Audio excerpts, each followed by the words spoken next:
So I had a subscriber send me a message on IG, and this is what they asked. They wanted to know what the deal with mail-in autos was. So basically, is there an ROI? Should I grade them? How do you prove they're real? And what's your general opinion? So thought I'd come on and give you my 2 cents on mail-in autos. Now, this is a new thing. I mean, well, it's kind of a new thing. It's always been there. I don't think people did it as much in the past, only because players were more accessible in the past. Around, I would say like mid-90s, I think it's when one of the female tennis players, I forget which one, but she was attacked on the tennis court. Basically got stabbed right on the tennis court. And from that moment, access to the players became sort of non-existent. Like, you couldn't meet the players. Now, hockey's a little different. You can still kind of get in touch with the players. You got to wait right outside where they come out, of the whatever arena they're at. Or you could wait before they go in, but typically you don't have access to professional athletes anymore. So the mail-in route is actually really good. Now, what this IG follower or subscriber wanted to know was, should you get mail-in for lesser known players, which I'm assuming are just, just players that you followed from your team. In my example, like I'm a Mets fan, so that would be like a Wally Backman or a Len Dykstra or Howard Johnson, Ray Knight. Like, these are not top name guys, but they're all part of the 86 World Series team. And so there's somewhat of a value, I would say, to those autos. But here's the whole piece. So let me go through the different sections. And I wrote notes because I want to make sure I get through every single point, and because I want the videos to make more sense for you guys. So here is the question originally. So what is the deal with mail-in autos? Like, should you or should you not do them? And to be quite honest, I think that they're an absolute for collectors. If you are collecting a certain sport or a certain team, some of the players you're going to collect are actually going to be lesser known players. And I'm actually going to pull out, let me get my Mets bin and kind of do it that way. So give me a sec. Okay, so here we go. I got my Mets bin. I'll show it to you guys just as a general, but the reason that I pulled it out is because some of these players are lesser known. And so that's the thing, is if you're a collector, then some of these things might be interesting. And if you're into autos, which I kind of am, like I'm into autos. So, if you can send a card in the mail and get it autographed, there's a value to you for it. We'll get to the other questions in a second, but here's the piece. So this is Rusty Staub, the Grand Orange. Now, the reason that I like Rusty Staub is not because I really liked him as a player, but my father was like obsessed with Rusty Staub. And so his enthusiasm made me go, oh, Rusty Staub is great. Again, he used to just say all the time, Le Grand Orange, and that stuck with me. So here, so that's a player that I have that, yes, that's one of those pieces. So let's see who else. These are the modern guys. Let's go back to the older stuff. Trying to see. So hold on. So we've got, so here we go. So you got Howard Johnson. You got Roger McDowell. We got Doc. Here's Sid Fernandez. That's Keith. That's Doc. Here we go. Jesse Orozco. Rookie card. Ron Darling, 85. That's a David Cohn, 87. Hold on. I'm trying to see if there's anything more. So, that's the point is, so if you could get these cards autographed, again, through the mail, whatever team that you're collecting, there's a value to doing it for yourself. I think part of the question that this person was asking, the sub was asking is there a value in the hobby? And to be quite honest, not really. Again, you're going to have interest from other collectors of those players and of that team. So like my Greg Jeffries, again, this would be my point. So I have a lot of Greg Jeffrey autos, like a ton of Greg Jeffrey autos, because I met him as a teenager and I sat with him and he signed a whole bunch of stuff. He signed cards, he signed 8x10s, which I have a ton of. Let me see if I can find those. Hold on.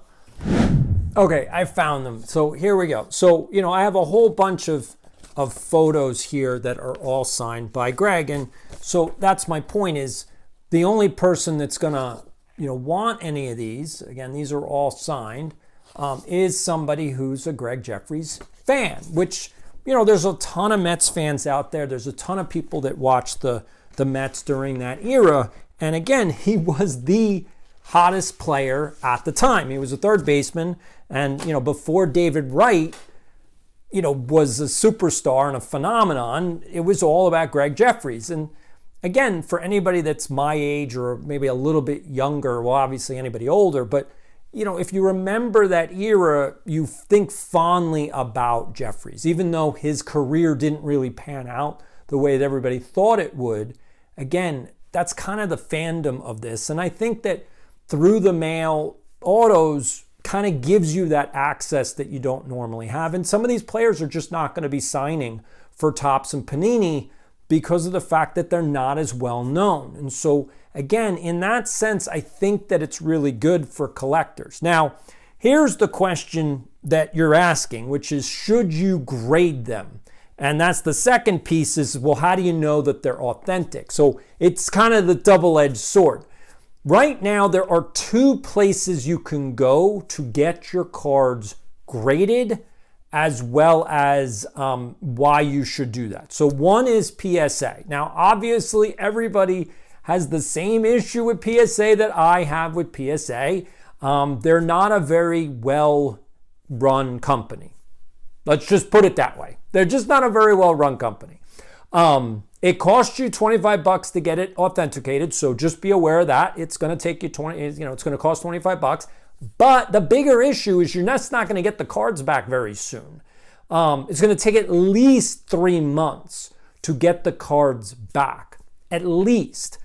And so if you're trying to sell them or trade them, that's part of the problem. Now, there's another option, which is you have CGC with JSA. They will also authenticate and slab your autos that are not coming from the manufacturer. The only cards that SGC will grade are the ones that come from the manufacturer. So I think I showed you guys last week. So this is my Adam Fox auto. That was signed, through Upper Deck. Therefore, that's why SGC would authenticate it, because they already know it's guaranteed auto. Therefore, they're just grading the auto. They're not authenticating the auto. And so that's the difference. For me personally, if it's just going to be cards that I keep, then I'm not going to get them graded. I have plenty of autos that are just not going to get graded. I'm debating whether or not I should move all my cards to show you or not. I probably should. All right, give me a sec. Let me show you. Okay, and we're back. I am trying to put a whole bunch of videos together for you guys, and so I've been getting all of the different props. I use my cards and my collectibles as props in these videos, and so I've been trying to get a whole bunch of stuff together so I can produce a bunch of videos for you guys. And so my room is a bit messy, a lot more than I like it to be. It's one of the issues of being a recovering hoarder is that I don't like the clutter. I like things organized. And so that's why I can fight back against the hoarding tendencies, is because the minute it starts to get a little bit too messy, I start having like issues, like anxiety issues of like, I gotta clean this up. And I will sit literally on the floor and just start cleaning. But here's the autos that I have that are never gonna get authenticated. Like, it just doesn't matter to me. I know they're real, and it doesn't matter who gets them because nobody's gonna get them until after I'm gone. So it just doesn't matter. And so I think that's the piece. So here is, Boog Powell. Here is Gaylord Perry. Here is Reggie Jackson. Here is Andre Dawson the Cat. Here is Eric Davis. And here is Steve Carlton. Now, again, it's remarkable to me. Now, that's not the only autos that I have that are not getting authenticated. It's just like a bunch that I figured I'd show you. But, the point being is that you don't have to get everything graded. If you're going to sell them, then it might be worth it. Although I am selling some Andre Dawson autograph cards, again, not authenticated. But again, I built a reputation within the local Phoenix area at this point. And obviously I built a reputation with you guys that, I'm telling the truth. Like, I'm not brand new out here. You guys know that I'm not lying anymore. That. So I can tell you that they're authenticated. I can tell you that I got them personally signed so that if you do want to get them authenticated, they will come back real. But obviously, since they're not authentic, I can't charge premium prices. Like, I have to charge based on like what the normal rate for an autograph would be. And, that's just what it is. So I'm selling an Andre Dawson autograph card for $25. It's not that much. In fact, it's probably less than what you can get an auto from him right now. So there's an advantage to getting the card for me because it's already signed, it's in hand, so you don't have to go through the mail, you don't have to go through the process. But it probably costs less than actually doing it yourself. And so it's hard to find people that are doing that, but that's kind of where I'm at with it. So should you grade it or should you not? It's your personal preference. If you're selling them, yes, you have to get them graded. You have to get them authenticated. That's actually why I started authenticating a bunch of different autographs, because I wanted to sell them.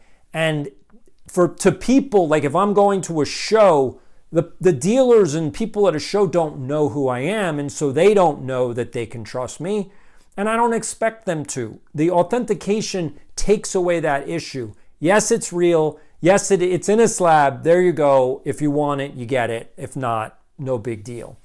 Let me get to the last question, which is, is this a hobby thing? Like, is this normal? Is this real? Is there any real value to it? What should you do? And so the answer to all of those questions, again, comes down to like, what type of collection do you want to have? And one of the things that I've been thinking about, and actually I had a whole bunch of other subscribers message me on IG just talking about their journey in collecting. Like, I started with these cards, now I'm moving into or shifting into these cards. What do you think? Like, is that a good idea? And unfortunately, I can't really tell you what's a good idea or a bad idea. You have to make those decisions yourself. But here's my advice. As you're trying to figure out what is the right move for you. So as you all know, again, I had 8 million cards by the time I was 18 years old. And the reason for that is because I was a dealer between the age of 13 to 18. So when you're a dealer, you just pick up a ton of stuff. As anybody that's watched the Chasing Cardboard channel, you know that Ty has like a full warehouse full of cards that he's never going to be able to sell. Like, that's actually the problem, is he has so much more inventory than he can sell through. Only the top stuff really sells, and only the most popular players sell the most. Other than that, you have to get creative to get rid of cards. And that's sort of what I'm really good at doing, is getting creative. Because again, most of this stuff is not going to sell on eBay. It's also really not worth it. If you sell something for $1.50 on eBay, you're literally making 40 cents out of all of that process. And I know a lot of people are like, well, it's 40 cents. It's not a big deal. It takes a lot longer than you realize to sell a card on eBay. Even with, if you do the automatic, plain white envelope from eBay and you get the label from them, you still have to go to your mailbox and you still have to put it in the mail. But it still takes time. And you're making 40 cents. I don't know about you, but I'm worth more than 40 cents an hour. I'm worth more than 40 cents a minute. I'm just worth more than that. And maybe that's the problem with a lot of other people, is that you're not there yet. Now, if you're a teenager, yeah, 40 cents is good. Just keep adding up the pennies. Again, time is on your side. I'm on the other edge of, I don't know how much time I have left, and therefore I don't want to waste my time selling $1.50 cards. So that's what you have to think about, is what are you collecting for? If you're collecting in terms of if you're getting a whole bunch of cards because you're trying to build up to a bit a bigger collection, you're trying to buy cards that you can then leverage to get other cards, and there is a legit strategy to doing that. If you buy a $10 card for $5 and sell it for $10, that you just made $5. So now you can go buy a $10 card that's, a $20 card for $10 and then make another 10. If you can keep doing that, eventually you're going to get to a place where you're wow, I have a lot of money. That's actually what happened to a whole bunch of YouTubers, like King of Cards. He did that. He leveraged all the way up to a $500,000 card, which I think he only paid half that. I think he only paid $250,000, and he sold it at Fanatics Fest for $500,000. So he made $250,000 on that deal. Again, he had leveraged all of these sales over a 5-year time frame, and that's kind of the issue, is that a lot of people are just in this too quick. You have to have patience in order to be a collector, which is one of the reasons why I think it's so good for parents to teach kids how to collect cards, because it has to teach patience. If you're even if you're in Pokemon and you want to collect them all, again, that's the slogan, collect them all. The problem is that the influencers, the YouTubers, they're all about quickness. How fast can I get the whole set? And it's that takes all the fun out of it. If you can get something done within one show, there was one video I saw of a Pokemon guy, and he's huge. He's huge, million subscribers and the whole thing. And he's I want to get the whole set in one show from basically 8 o'clock in the morning to 5 at night. Can I get the whole set? And I watched it going, is this guy on drugs? What is he doing? I don't understand the mentality. He was so focused and so obsessed with trying to get all the cards in this one Pokemon set that the video was no longer fun. It was actually, I was watching a train wreck. And again, everybody loves watching a train wreck. That's what rubbernecking is. If you're driving on the street and there's an accident on the other side of the road, you're slowing down because you want to go. Is anybody dead? Is there blood? Is there a fire? What's going on? We're always interested in the biggest train wreck on the other side of the road. And that's kind of what YouTube content has kind of become, from the sports card influencers and also from the Pokemon people. We're watching them be stupid. Again, unfortunately, and I don't mean to be mean, I am honest, and so sometimes, again, my honesty, my truthfulness, my directness comes across as very rude and obnoxious. I'm also from New York, and so you kind of have to take it with a grain of salt. Everything I say with authority. So it's going to sound worse than it really is. But, Jeff Wilson, who's AKA the sports card investor, is not a very good investor. And that's the thing. Like, obviously, he's better at running a card shop than he ever was being an investor in businesses, because all the businesses he invested in went belly up. Now, I know that kind of there's an excuse for that, because all VC, which is venture capitalists, they all invest in 99% of their ventures are all dogs. They're horrible. They go out of business. They lose money. And that's sort of the game that they do over in Silicon Valley as well. 99% of them are horrible, and, it's fine because we just need one to be a home run, and that just makes up for everything.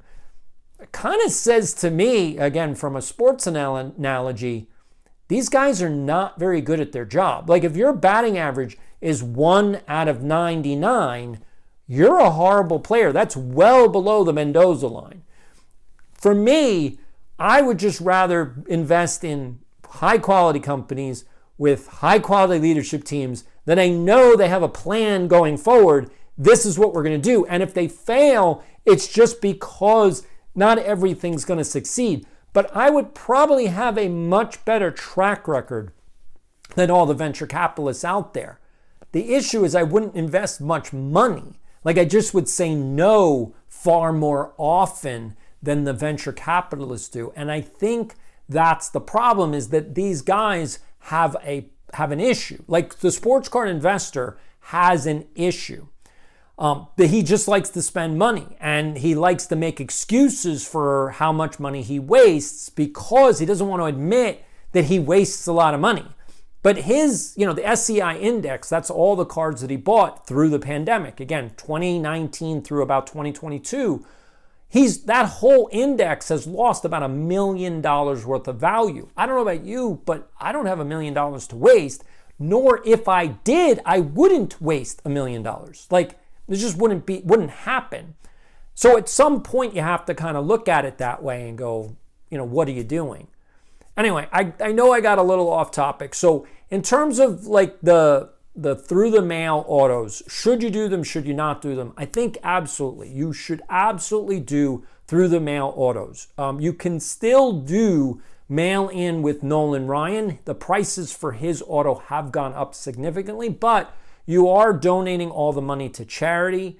So there is a value to that. Personally, yes, I have all of these autos. These are from when I was basically a teenager. So again, I got all of these from when I was a teenager. At this point, I like getting autos with inscriptions. And so I don't know if you can do that through the mail. Like, I guess you could ask the player, can you inscribe it this way? And again, it's based on whether or not they like you or not. I know for when you get something autographed at a show, you can actually pay extra for an inscription because the players got wind to that. I guess they got wise. And the agents are like, well, yeah, people want inscriptions. So therefore, this is what we're going to do.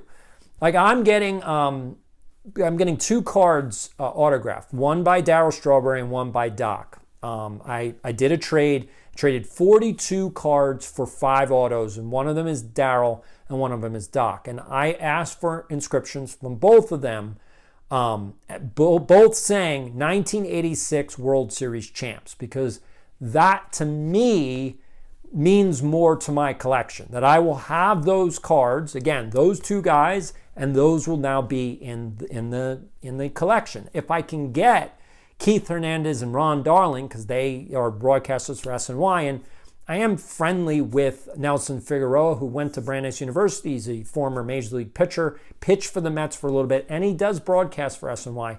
There's a possibility, if I get big enough on YouTube, where I could kind of say, hey, Nelson, do you think you can get these 2 cards signed by, Ron and Keith, where it says 1986 World Series champs? Then I'll have like the core at least with those cards. Obviously, Gary Carter is no longer with us, but again, that's my point, is that for me as a collector, there's certain things that matter and certain things that don't. And that's what hopefully you guys are starting to figure out for yourself, is what matters to you. And if you don't know what those answers are, take a minute and think about it. Like, there's nothing wrong with just sitting with your cards and thinking, why am I collecting these cards? No matter how many cards you have, why am I collecting these cards? And really come to an answer. I've had to go through the cards multiple times. And again, the best way to consolidate is to separate the cards that you're going to keep and literally put them aside. That's why I bought 2 cases. Again, these are the cases. So I bought 2 of these. And the reason that I bought them was to just put all the cards I'm keeping in them. I didn't organize them at all. I just put them away.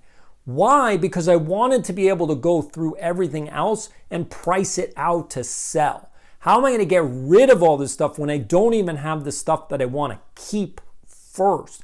So you want to get the stuff that's most valuable to you out of the junk, because then you can just deal with whatever you have. Like, so if you have a closet full of stuff, go through it. Like, go through your closet. Pick out the stuff that means the most to you and get a shoebox, get a paper bag, get a case, and just put all that stuff in the case.